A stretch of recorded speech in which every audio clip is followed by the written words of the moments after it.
وصبر دمع عيني وبكي من طاح ابويا والضبر بيه صدق هامته من دماه تسجيل.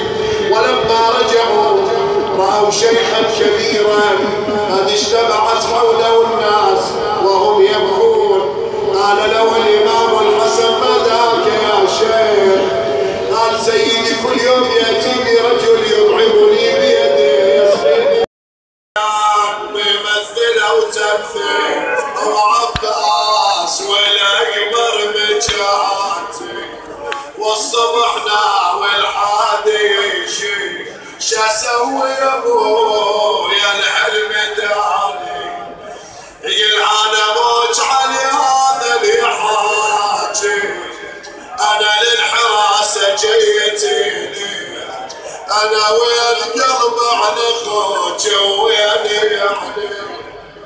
كما سمعتم قبل قليل الامام الحسن بن هاشم دفنوا امير المؤمنين سلام الله عليه. انا عرض قلبي لامامنا زين العابدين يوم دفن اباه الحسين واذا الصوت من منحني الشريف بني علي والسد رضيعي ناجم.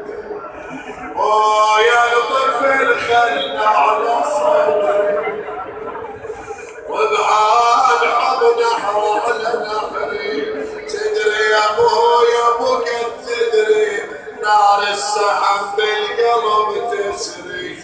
طلبوا ورحل اليوم الهمام يا امير المؤمنين ورحل اليوم الهمام يا امير المؤمنين يا ليث الغريب يا امير المؤمنين يا امير المؤمنين يا امير المؤمنين سيدي يا ابا الحسن يا علي يا صاحب القبة البيضاء على النجف من زار قبرك واستشفى لديك شفي.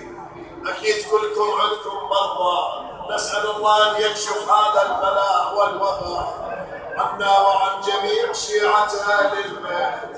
يا طارش بمسراك